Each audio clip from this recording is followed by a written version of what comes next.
If you're just joining us, you're watching the World News Report on Sierra TV News. We now turn to developments from the COP30 in Belém, Brazil, where African civil society is amplifying a strong call for global climate frameworks to finally recognize energy access as a climate goal. At a time when more than 630 million people in Sub-Saharan Africa still live without electricity and nearly 1 billion rely on polluting fuels, organizations warn that climate action will remain incomplete and unjust if universal energy access is not treated with the same urgency as mitigation, adaptation, and climate finance. One of the key voices at COP30 pushing this agenda is Eugene Nforngwa, Director of Programs and Research at the African Coalition for Sustainable Energy and Access. He joins us live to break down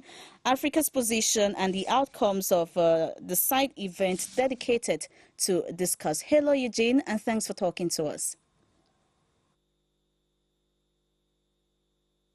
Thank you so much for having me from COP30 here in Brazil, where the 30th UN Climate Change Conference is underway and getting into the second week. Your coalition argues that energy access must be recognized as a climate goal because more than 630 million Africans still live without electricity and nearly 1 billion rely on polluting cooking fuels. Why is it so urgent to elevate energy access to the same level as mitigation and adaptation in the global climate framework? The urgency comes from a very simple truth. There is no climate resilience, no green industrialization, and no just transition without energy access.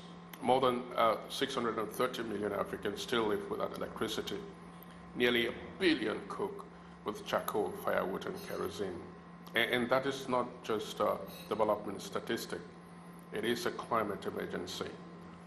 When people lack access to modern energy, they fall back on what is available, and most of the time this is the most polluting and dangerous options. And this drives deforestation, emissions, and severe health risk. At the same time, hospitals, schools, and early warning systems and local economies cannot withstand climate shocks without reliable energy. So if the global climate regime continues to treat energy access as an afterthought, it creates a transition that is not balanced and fundamentally unjust. We are arguing here that for its recognition, we're arguing here for its recognition because climate action is incomplete and in Africa almost impossible without universal energy access.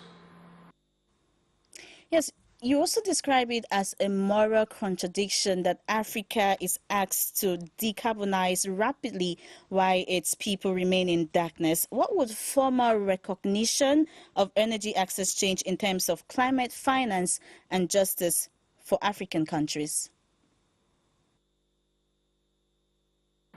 It will change everything. In the UNFCCC, what is not recognized is not funded.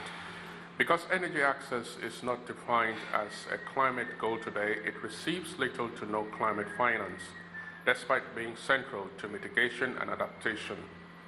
Formal recognition would unlock three big shifts. The first is it would direct climate finance towards the real needs of the world's poorest, electrifying communities, scaling clean cooking, and supporting decentralized renewables. Second, it would correct a deep injustice. The world asks Africa to reduce emissions at the same pace as wealthy nations, with millions still living in darkness. Recognizing affirms Africa's right to development and resilience.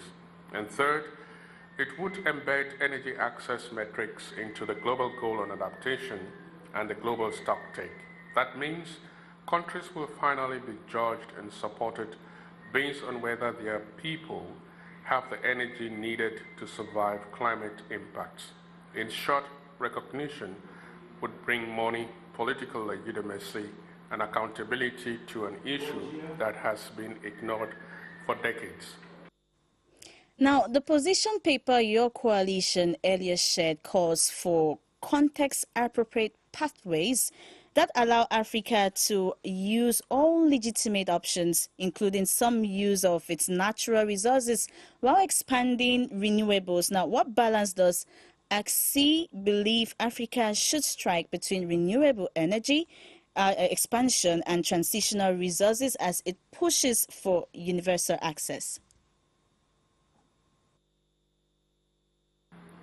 Our position is very clear. Africa must scale renewables as fast as possible, but it must also retain the policy space to use transitional resources where they are justified. Renewables revolutionize access, especially off-grid solar, mini-grids, and clean cooking technologies. This should be the backbone of Africa's energy future. But we must be honest about the realities. Some countries still need limited, well-managed use of natural gas or other transitional resources to power industries, stabilize grids, and support economic transformation. Denying this is equivalent to denying Africa the right to develop. So the balance is pragmatic. Renewables first, renewables fast, but with space for transitional options that help close the access gap without locking Africa into long-term emissions. This is what a just and context-appropriate transition looks like. Now, at COP30, you recently framed discussions at a side event focused on integrating energy access into the global goal on adaptation, the stock-take and also climate finance debates. Would you say it was a fruitful side event that will influence as negotiators prepare final decisions at COP30?